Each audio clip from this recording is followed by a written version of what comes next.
Today marks exactly 2 years since the disappearance of little William Tyrrell. It's also the day police announced a $1 million reward in a bid to solve the mystery of what happened to William. Dressed in his favourite Spider-Man costume, the 3-year-old vanished while playing in the front yard of his grandmother's house in Kendal.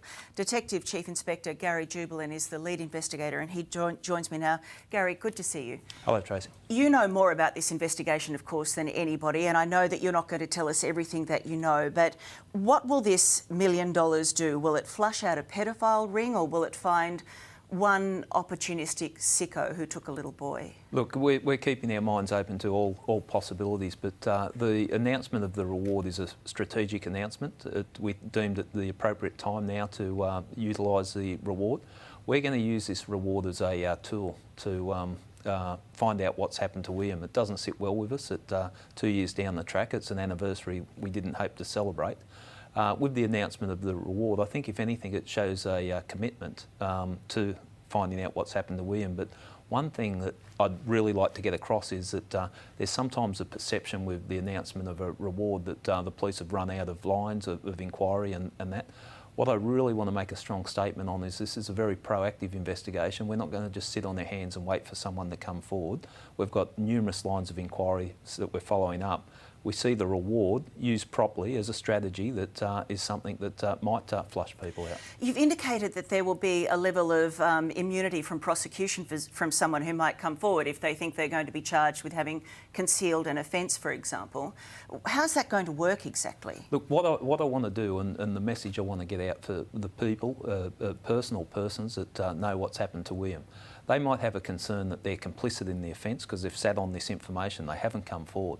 What I'm saying there, the offence of conceal, a serious offence, is negated if they come forward to police.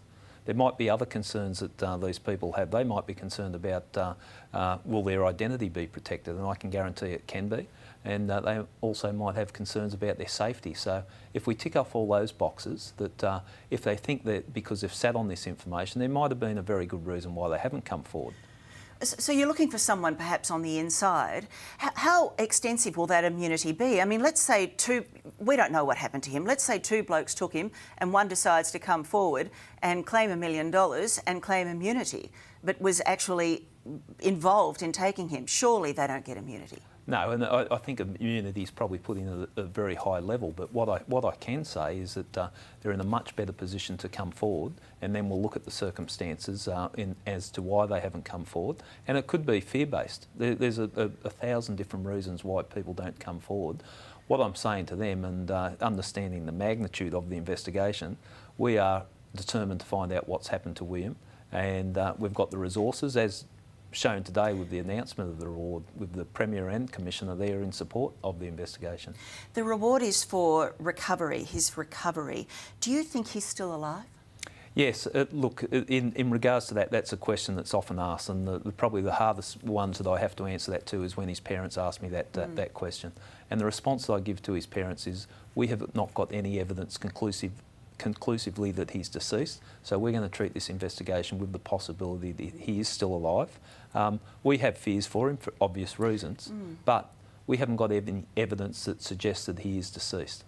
Because given that a lot of the emphasis of this investigation so far has been on links to pedophiles and pedophile rings, if you like, operating in that area, if you think that he is alive and he has been in the hands of pedophiles for 2 years, then every day has been a nightmare. That must weigh heavily on you. Oh, it does. This is an investigation that weighs heavily on the whole investigative team, and any police officer in New South Wales. I think it does not sit well. It's unacceptable 2 years down the track. We haven't found out what's happened. Speculating on why he was taken, we base our investigations on facts. Obviously, we come up with theories and whatnot. And when at some stage, some of our lines of inquiry have played out very publicly. But the other thing I want to say is that we're doing a lot of things that don't hit the public's attention and go just as hard on people. And as I sit here, we're doing covert investigative strategies on a number of people, and that's how we operate. If he is alive, how on earth could he be hidden in Australia? His is the most recognisable little face probably in the country. Yeah, and that shows the The reaction from the community, how strong that they want this crime solved, and quite rightly, he would be recognised anywhere in Australia. And we've had, I think it's 1,078 reports of sightings of children that look like William that have come to our attention. It would be difficult to hide him, but it would not be impossible. The type of information we're looking for now, Tracy, is where someone sees a child with a family and it's in unusual circumstances where they weren't aware how that child came to be with the family, or if someone's got concerns about how people react when we talk about the Tyrrell matter. It's great that it's out in the public's forefront of the public's consciousness. And what I'd be interested in is how people react when the Tyrrell matter is mentioned, when William's name is mentioned. Do they overreact, or do they have a strong opinion one way or the other? That type of information we're seeking. Can you stay with us? We've got more to talk about. Certainly. Okay, stay with us on A Current Affair. We'll be back with more on William Tyrrell's disappearance after the break. Welcome back. With me still is Detective Chief Inspector Gary Jubelin, lead investigator in the William Tyrrell case. Gary, before the break we were talking about whether someone might be hiding William in Australia, and you would want someone to notice that, I guess. What would William look like now? One of the newspapers at the weekend did an artist's impression. Was that close to what you think he would look like? Look, we've engaged our own experts on that, and the reality of the change in a child from 3 to 5 is not that significant.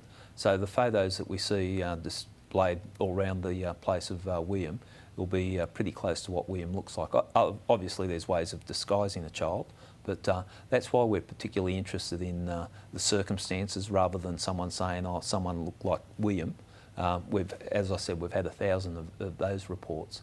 I'm more interested in someone that's got suspicion of the family, the way they're acting, the focus, and I think there's a pressure on whoever's committed this, knowing that the focus of a nation is on finding William Tyrrell. So, you have almost 700 potential suspects that who've been given to you, if you like. Do you know who did this? Of those, that's a massive haystack to be sifting through.